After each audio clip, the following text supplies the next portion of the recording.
Struggle और मेहनत करके वो अपने जीवन की शुरुआत करते हैं। और माननीय उदय ठाकरे जी इस समय सीएम की सीट पे उन्हीं को अपमानित किया जा रहा है। और हमारी जो पार्टियां हैं, तीनों पार्टियों का गठबंधन हुआ है, उसके बावजूद जो बीजेपी सरकार है वो उनके अगेंस्ट में ही मीडिया को लेकर टारगेट करवा रहे हैं, ताकि उनको मेंटली डिस्टर्ब किया जा रहा है। दूसरा मेरा मुद्दा ये है कि मोदी जी ने 300 गांव गोद लिए थे, उस गांव का क्या हुआ अभी तक किसी को पता नहीं चला है। उन्होंने विकास बढ़ाने की बात की थी, विकास कहाँ है वो किसी को पता नहीं है। रोजगार की बात की है, रोजगार किसी को अभी भी नहीं मिल रहा है। लॉकडाउन के माध्यम से 6 महीने हो चुके हैं सर, ना नौकरी है, ना घर में अनाज है, ना गरीबों को रहने का ठिकाना है। इसके बारे में आप क्या कहना चाहोगे? ये सबसे पहले तो मैं बात करूँगा, रोजगार की बात करूँगा कि इन्होंने प्रॉमिस किया था कि हर साल 2-2 करोड़ वो नौकरियाँ देंगे यूथ को। एक भी नौकरी नहीं दी और उसके अलावा इन्होंने सब बेचना शुरू कर दिया पूरा। एयरपोर्ट बेच दिए। अभी न्यू बॉम्बे का जो एयरपोर्ट बन रहा है, अभी एयरपोर्ट बनने से पहले अदानी को बेच दिया उन्होंने, और बाकी एयरपोर्ट बेच दिए। रेलवे बेच रहे हैं, रेलवे पे बाकायदा अदानी का नाम आ रहा है उसके अंदर। LIC को बेच दिया और कितने पब्लिक सेक्टर को बेचना शुरू किया। ये ऐसा है कि एक बाप एक बहुत मेहनत से कुछ चीज़ें बनाता है और बना के छोड़ के जाता है, और एक ना अहल और नाकारा औलाद उसको बेचना शुरू करती है और अपना घर चलाती है। ये वही मिसाल अभी यहाँ पर हमारे यहाँ पर चल रही है। दूसरी बात, कोरोना की बात मैंने पहले कहा कि कोरोना जो है, ये कोरोना दिसंबर से चल रहा था। अगर ये हुकूमत और ये मोदी अगर चाहते थे कभी, तो अगर फरवरी एंड में अगर कभी ये इंटरनेशनल फ्लाइट बंद करते थे सब, पूरा इंटरनेशनल फ्लाइट और इंटरनेशनल कनेक्शन तोड़ देते थे कभी ना, तो आज जो हाहाकार मचा हुआ है, ये आप जो देख रहे हैं, 50 लाख तक आप पहुँच चुके हैं। ये 50 लाख फिगर हमारी ऑफिशियल फिगर है। इससे 4 से 5 फट ज़्यादा लोग संक्रमित है, जो हॉस्पिटल जा नहीं रहे हैं, जो घरों में इलाज कर रहे हैं, जो घरों में उनका सब कुछ हो रहा है। तो ये हालत अभी जो है ना, ये बहुत ज़्यादा। सर आपने जैसे कि बताया था आपके भाई की भी कुछ प्रॉब्लम हुई थी। हाँ, अभी उसमें हाँ, दूसरी बात ये मैंने मेरे भाई के किस्सा आप लोगों को बताया था। उसमें ऐसा है कि जो ये जो गवर्नमेंट के हॉस्पिटल जो है, इधर जो स्टाफ जो वहाँ पर है वो टेक्निकल उनको नॉलेज नहीं है। क्योंकि मेरे भाई के इसमें हुआ था, क्योंकि सब हमारे बच्चे वहाँ पर सब पूरा इलाज कर रहे थे, कि जब लाया गया, जब उनका ऑक्सीजन का लेवल जब कम हुआ, तो उनका स्वाब लेने के बाद में वो भेजा गया मुंबई, नासिक से मुंबई, और 2 दिन के बाद में आएगा। अब वो 2 दिन में पेशेंट कितना ज़्यादा ख़राब हो सकता है, वो उतना ज़्यादा उनकी हालत ख़राब हो गई कि कोविड है या नहीं उनको पता नहीं। और उन 2 दिनों में, इंपॉर्टेंट 2 दिनों में कोई इलाज नहीं। अच्छा, आने के बाद में, रिपोर्ट आने के बाद में उनको कोविड वार्ड में डाला गया। डालने के बाद में उनको ऑक्सीजन दी गई। पहले भी ऑक्सीजन दे रहे थे, लेकिन वो ऑक्सीजन उनको पहुँच नहीं थी, तो उन्होंने उसको वेंटिलेटर से ऑक्सीजन देने की शुरुआत की। लेकिन वहाँ पर जो मेरा भतीजा वगैरह था, बता रहे थे कि जो वेंटिलेटर का जो स्पीड थी और इनकी सांस लेने की स्पीड, ये मैच नहीं हो रही थी, और वो घबराहट के मारे वो सब निकालते थे। क्योंकि देखो, वेंटिलेटर में एक आदमी बेहोश है, उसको तुम देखिए, उसको तुम आर्टिफिशियल उसको सांस दे सकते हो, लेकिन अगर एक आदमी होश में है, उसको आप वेंटिलेशन दे नहीं सकते। अगर आपको देना है तो उसकी जो सांस लेने की जो उसकी जो फ्रीक्वेंसी है, उससे मैच करते हुए उसमें ऑक्सीजन पंप करना पड़ेगा। लेकिन वहाँ पर वो हैंडल करने वाले सब वार्ड बॉय और बाकी नर्सेस, जिनको टेक्निकल मालूमात नहीं है, और जब वो उसको जब निकाले, क्योंकि वो सफोकेशन भी कर रहे थे, तो जब उन्होंने जब उनको निकाला तो हाथ पाँव बांधे, और उनका कई पेशेंट के हाथ पाँव बांधे और ज़बरदस्ती का वो वेंटिलेटर दिए, जिसकी वजह से वो मैच नहीं कर पाए और वो उनका जान चली गई, क्योंकि ऑक्सीजन उनको नहीं मिली। तो इस तरह से ये बहुत मतलब मैंने एक जो नॉन टेक्निकल लोग वहाँ पर जो काम कर रहे हैं, डॉक्टर पेशेंट के पास जा नहीं रहे हैं, जो भी काम कर रहे हैं वो सब नर्सेस और वार्ड बॉय कर रहे हैं, जिनको बेसिक नॉलेज कुछ नहीं है। तो ये बात मैंने लिखी हूँ और ये बात मैंने सब मीडिया में भी डाली हूँ कि गवर्नमेंट इसके ऊपर गौर करे और जो बाकी जो लोग हैं उनको टेक्निकली उनको ट्रेन करें। और दूसरी बात है कि कोविड का जो डिटेक्शन सेंटर जो है वो हर डिस्ट्रिक्ट में होना चाहिए, हर सिटी में होना चाहिए। क्यों मुंबई में क्यों है इतना बड़ा, वो कौन सा मतलब उसमें खर्चा है कि वो सब तक पे ले सकते नहीं है। अब PM केयर में इतना ये फंड जमा किया मोदी जी ने, जिसका हिसाब देने को तैयार नहीं है। हज़ारों करोड़ रुपये उन्होंने सब लोगों से लिया है, क्यों नहीं दे रहे हम महाराष्ट्र को? आज महाराष्ट्र 1 नंबर पे आज है पूरे इंडिया में, ज़्यादा है पर है क्योंकि पॉपुलेशन ज़्यादा है, मुंबई में बहुत ज़्यादा पॉपुलेशन है।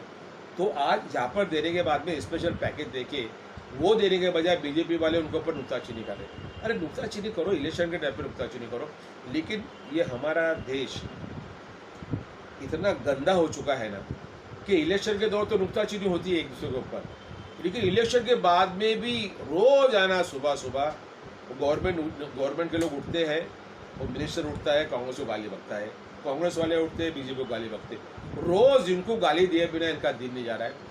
इतनी गंदी सियासत पूरे दुनिया में किधर नहीं है, सिर्फ भारत में भाई। तो सर आपने आपको कभी क्या लगता है मोदी जी हिटलरशाही कर रहे हैं? हिटलरशाही पूरी चल रही है अभी। क्योंकि मोदी जी ने गरीब जनता को राशन देने की बात की थी, लेकिन आधार कार्ड ले जाने के बाद भी उन गरीबों को राशन नहीं मिलता है। नहीं मिल रहा है ना, बिल्कुल सही बात है ना, ये बिल्कुल ये इनका जो वो तो इसकी जिम्मेदार कौन है? सरकार है। मोदी गवर्नमेंट जवाबदार पूरी की पूरी। आज अगर कोरोना बढ़ रहा है महाराष्ट्र में, तो महाराष्ट्र गवर्नमेंट को आप ब्लेम मत कीजिए, मोदी गवर्नमेंट का काम है कि वो ये कोई कोरोना खाली महाराष्ट्र के पुरता नहीं है, ये पूरे इंडिया में है, और जहाँ भी बढ़ रहा है इन्होंने सबको अपने लोग समझेंगे, मेरे लोग हैं।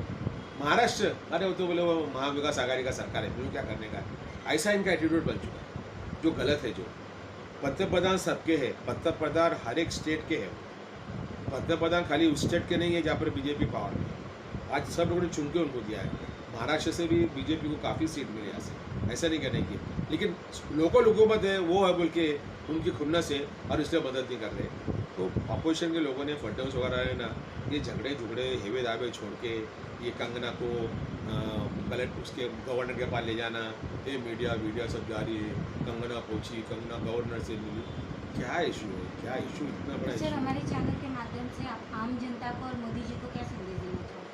नहीं, मोदी जी को मैं सदस्य यही दूंगा, मोदी जी आप सबके पद में बता, हर धर्म के, हर कौम के, हर स्टेट के, सबके पद बता। ये पहले आप दिमाग में बिठा लीजिए कि ये जनता मेरी जनता है। ये क्या हो रहा है मालूम है, ये एकदम बदले की भावना में है कि मैं कांग्रेस को ख़त्म कर दूंगा, मैं इसको ख़त्म कर दूंगा, मैं उसको ख़त्म कर दूंगा।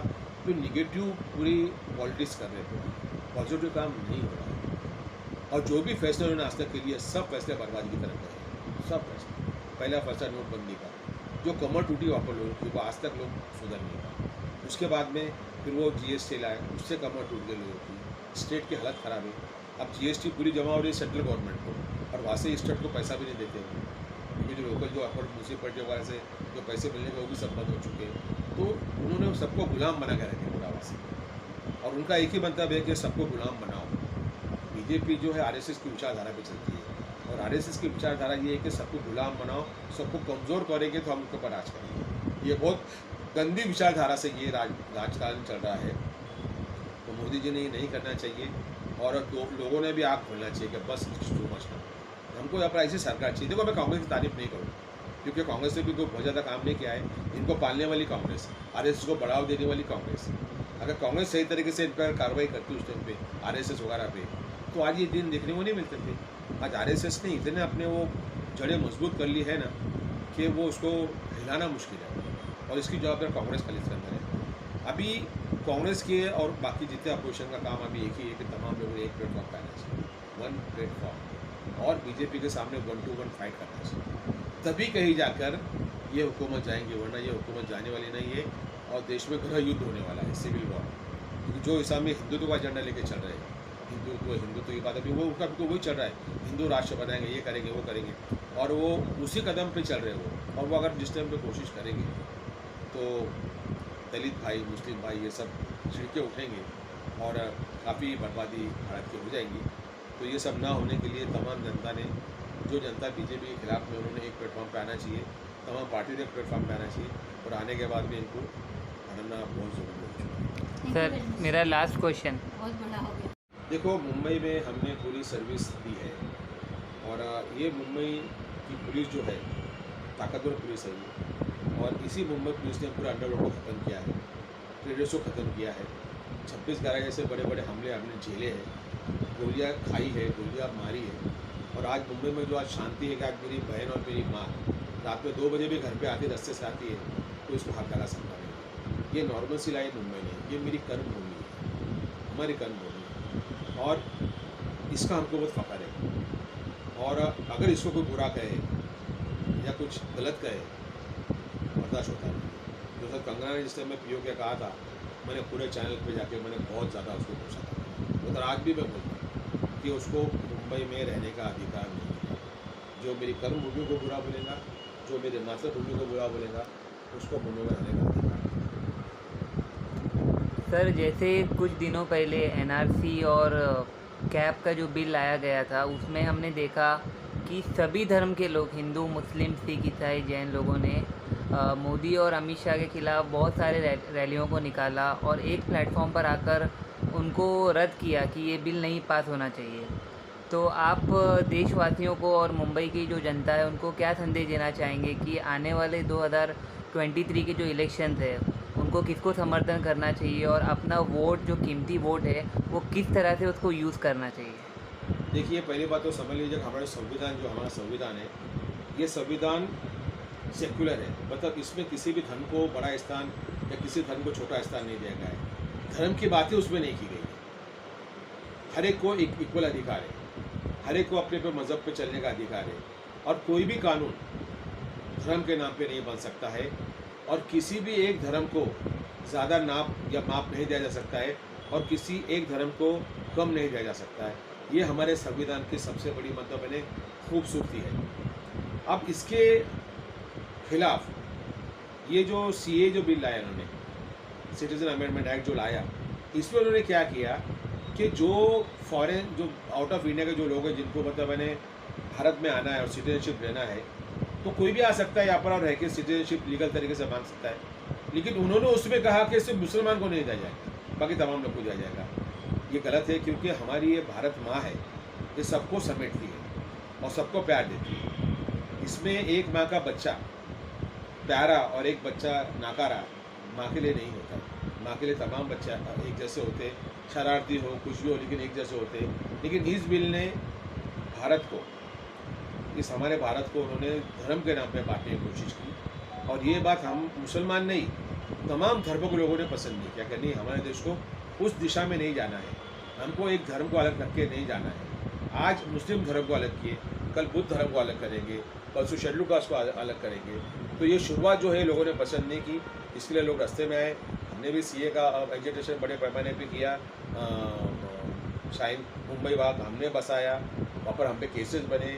मैं खुद मुझे कुछ झूठे केस में 11 दिन तक के जेल में डाला गया। दुख नहीं उसका है, क्योंकि जब आप एक नाइंसाफ़ी के खिलाफ में लड़ रहे हो तो आपको सब झेलना है, और आगे भी झेलेंगे हम उसको, ऐसी बात नहीं है। लेकिन जो हमारा संविधान है, इस पर हम आँच आने नहीं देंगे। और सीए जो है, ये संविधान को खराब करता है, संविधान का मर्डर करता है। अभी ठीक है, उसके बाद में इमीडिएटली कोरोना आ गया, लेकिन कोरोना जाने के बाद में सीए की जंग दोबारा शुरू होगी, और वो बिल को ख़त्म किया जाएगा, और उसके लिए हम आपको वापस दोबारा रास्ते पे आएंगे, जेल जाएंगे, लाठी खाएंगे, सब करेंगे, क्योंकि हमें संविधान बचाना है, हमें देश को बचाना है। क्योंकि आने वाली पीढ़ी हमें माफ़ नहीं करेगी कि आपके वक्त में जब हुआ था आपने रोका क्यों नहीं उसको। तो वो करना पड़ेगा, और हर देशवासी का फ़र्ज़ है ये, कोई भी धर्म का हो, कि हमारा संविधान जो बहुत अच्छा संविधान है, पूरे दुनिया का सब में अच्छा संविधान भारत का संविधान, उसको बाकायदा मर्डर किया जा रहा है, और वो मर्डर करने से रोकने के लिए हमको उसके खिलाफ में लड़ना होगा, और हम लड़ेंगे।